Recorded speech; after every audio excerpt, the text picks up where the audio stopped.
Let's get curious about stuff. So today's what if question is all about stuff, more specifically the stuff that you own, or maybe the stuff that owns you. The question is, what if you had no possessions? Now let's think about this for a second. Imagine, what if you could only keep 10 things of all of your current possessions? What would they be? Now, after you get those 10 in mind, what if you had to reduce that down to 5 possessions? What would they be? Now, which would be your top 3 out of all those possessions? And lastly, what would be the one thing you would keep if you could only keep one thing of all the things you own? Because you see, nearly everywhere we look, there's another advertisement telling us the next great thing we need to make our lives better, easier, or both. But what if the secret to happiness was to reduce rather than reload?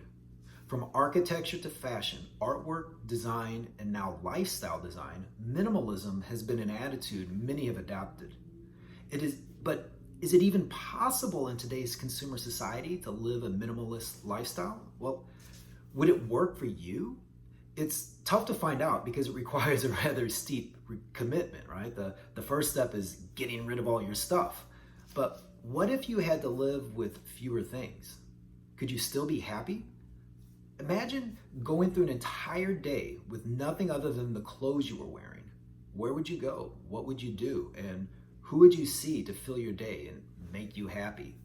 So imagine that, before you go out and sell all of your stuff, imagine just what a day would be like if all you had was the clothes on your back. Like, where would you go? How would you spend your day? Who would you hang out with?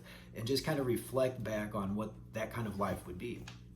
Now, we have another activity to do, though. It's called your top 10 possessions.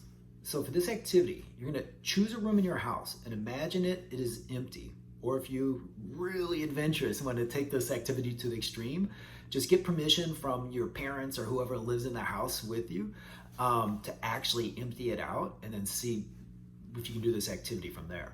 So after you do it physically or actually just imagine that room being empty, choose only 10 items to put in it.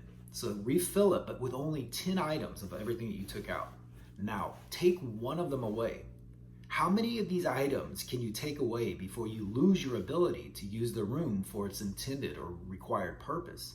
So in this case, we're looking at what if there were no possessions, not just the first part we're talking about for ourselves as individuals. Now we're looking at that in terms of a space or an inanimate object and how it functions. So the idea is by taking everything away and then putting in what you think are the top 10 things for that room to not necessarily make you happy, but for that room to function for its intended purpose. In other words, what's the purpose for a living room? What's the purpose of a kitchen? What's the purpose of a bedroom, right?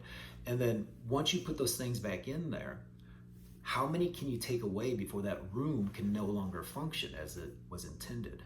So be really curious, like going through this, how you can learn about the effects of possessions or no possessions on you as an individual, but then also as things outside of you as an individual, like places or spaces.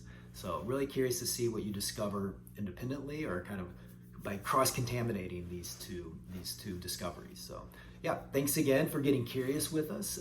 Keep healthy and stay curious.